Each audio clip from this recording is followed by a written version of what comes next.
And showtime. Ladies and gentlemen, welcome to the latest episode of the ChannelPro 5-Minute Roundup. A look at news, trends, and tips for the SMB channel in 5 minutes or thereabouts. My name is Rich Freeman. I am executive editor of the ChannelPro Network. I am joined, as always, by my co-host Eric Simpson, a business improvement and transformation consultant for MSPs and other IT providers. And Eric, we are both remote this week, but in very different places. Where are you? I'm in the colder of the two locations, Rich. I'm in Dallas, Texas this week, where we got hit with the cold front, and it was 23 degrees overnight Sunday to Monday morning. So, yes, I've been trying to stay warm out here this week. How about you? Well, don't you wish you were where I am right now? I am broadcasting from the great outdoors here in Phoenix, Arizona, where I've been attending a tech data security event that just wrapped up a little while ago. It is, I just checked this before we went on the air here. It's about 80 degrees where I'm sitting right now. I'm going to be flying home to Seattle where it's about 25 degrees cooler. So temperate, as they would say, where you are. Yeah, very comfortable. Yeah, no, I'm enjoying this a lot, actually. So, actually not in a tremendous rush to get back home to Seattle, but you know what? This was a good place to be this week as things turned out. Just looking at our top story of the week here, and I can tell you for a fact there are a whole lot of folks, tech data employees and others, who were kind of blindsided by this. Our top story of the week is that Tech Data, one of the giants in the distribution world, has been acquired, or at least entered into a definitive agreement to be acquired by Apollo Global Management, a very large private equity investor. The transaction, if it is approved by shareholders, because Tech Data is listed on the NASDAQ Stock Exchange, but expected to be approved, if it is, that deal will be worth $5.4 billion with a B, and it will take Tech Data under private ownership. What that will mean for the future of the company and its partners is TBD, essentially, but there was a presentation here at the security conference earlier in the week by Marty Bauerlein, who was the Senior Vice President for Sales in North America at Tech Data. And he said that what he loves about the deal basically is, and these are his words, it's going to take Tech Data off of the 90-day shot clock. So basically, it's very difficult for any publicly listed company to think beyond the next quarterly financial numbers. That's what Wall Street, what investors are focused on. Being under private ownership is going to give the company some latitude to think longer term, make investments that might raise eyebrows with shorter term oriented investors. Tech Data has been embarked on this strategic course for a number of years now to really sort of redefine itself. I mean, obviously it was one of the huge names in distribution back in the pick, pack, and ship era.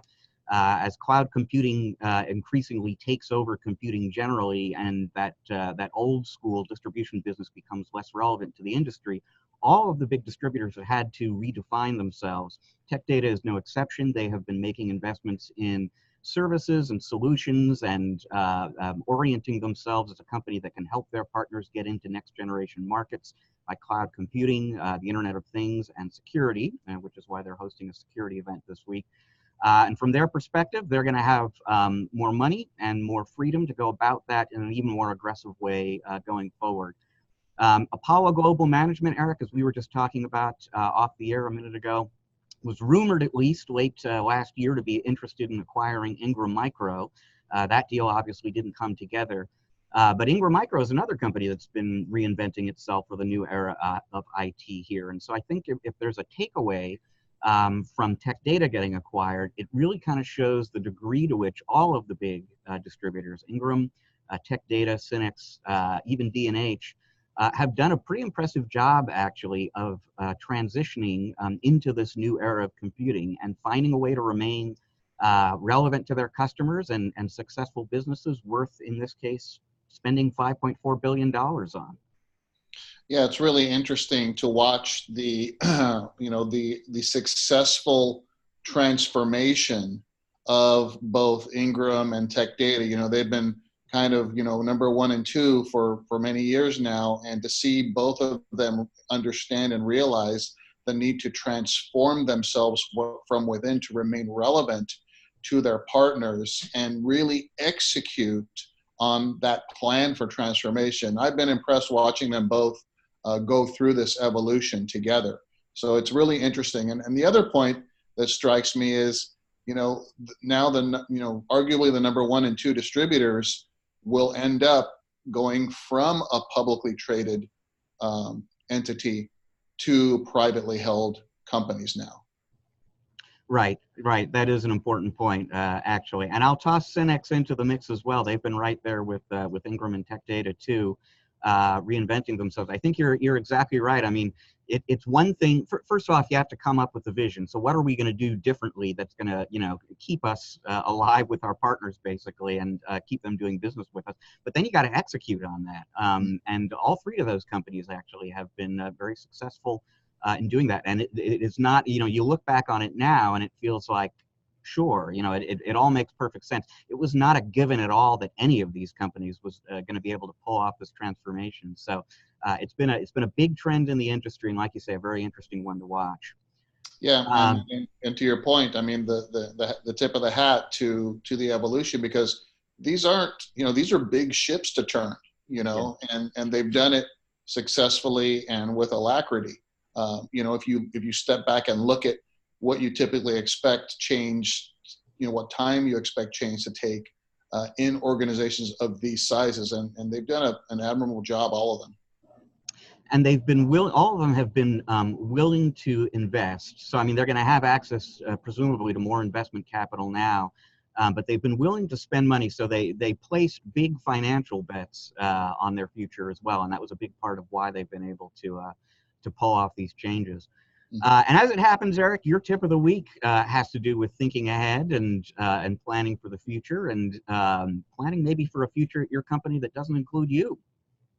Yes, I mean, we would all hope so, right? I mean, the ultimate goal of a leader in an organization should be to replace themselves. So that is the tip of the week this week, is to understand that to be a fundamental responsibility beyond, growing shareholder value and all these other things. But you have to be able to replace yourself, and you should have a strategic plan in order to do so, because if you want to grow your organization through acquisition, then of course you can't be all things to all people. You've got to replace yourself as you grow. And ultimately, if you want to sell at the highest valuation, the company has to run independently of you.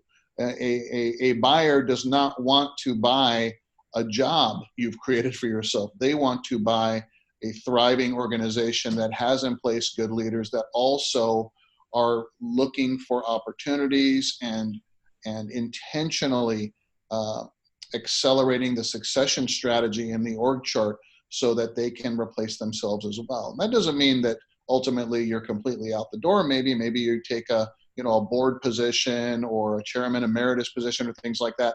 But again, in order to maximize the value of any organization, it cannot be entirely dependent on any one leader in order to grow. Yeah, I think for a lot of MSPs, the succession plan essentially is, I'm going to sell this business, and then that replaces me. That whoever the acquirer is my replacement. But there is more to it than that, basically. And I've certainly heard many times, speaking with brokers who work with MSPs to sell them and help other companies buy them, that yeah, absolutely, the buyers are looking for companies that are going to be viable without the owner there. And a part of that picture is, did you put a structure in place that allows this company somebody is buying to continue to do well what it's been doing well in the past, even if you're not there anymore? No, exactly. And I've been involved in over 24 M&A engagements, both on the buy side and the sell side. And I've been involved in some heartbreaking, reality checks for some business owners who, think that their company is worth X in their mind, but and then maybe are really so in such a position that they almost have to sell the organization, that they take a much lower valuation because these systems and these processes and these leaders are not in place, and it essentially ends up becoming almost an asset purchase and a customer list purchase at the end of the day. And of course, those types of purchases have the absolute least valuation. Right, exactly. Well, very interesting stuff. Food for thought for folks in our audience here. And speaking of food, food for thought, maybe not food for really active, healthy thought, but we've got time for just one more story. It comes from our Breakfast of Champions department. The world learned this week that starting late in December, we are all going to have access at our favorite grocery store to Twinkies cereal. Now, for anyone who thought breakfast cereals out there weren't sugary enough, anyone looking for something to even more effectively get their day started with a sugar crash, a sugar high followed by a sugar crash, Twinkie cereal coming soon to a breakfast table near you, end of December, brought to you by Post, the cereal company, and the good folks at Hostess. And I don't know, Eric, are you excited about Twinkie cereal? Are you kidding me, Rich? Finally, they've invented a cereal that can go with my Red Bull when I pour into it. I just was looking for that combination, and now we have it. It's awesome. Well, I'll just point out, I don't know that I would be eating this for breakfast myself, but we have actually an article that just appeared in the most recent issue of ChannelPro about opportunities for MSPs in the legalized marijuana business. Twinkie cereal and legalized marijuana. Now maybe we got something. Buy shares now, everyone. You heard it here first. Well, that is all the time we've got this week on the ChannelPro 5-Minute Roundup. Thank you very much for joining us. If you like the show, you'd like to take a look at some episodes you may have missed, keep up with the future ones as they come along. Thing to do is find the ChannelPro Network channel on YouTube and subscribe to that. Make sure you click the little bell there if you want to get notifications every time a new episode becomes available. You want to read more about not just Tech Data getting acquired, but all the news from the security conference I'm just about to leave here, plus all sorts of other great information about the industry and tips for growing your business. The place to go is channelpronetwork.com. We have got great new content going up for you there every day. To learn more about Eric and the work that he does with his clients, your destination should be ericksimpson.com. That is ERICK Simpson.com. We will be back next week with another episode of the 5-Minute Roundup for you. Until then, please, folks, enjoy the rest of your week. Eric and I are enjoying the rest of your week already.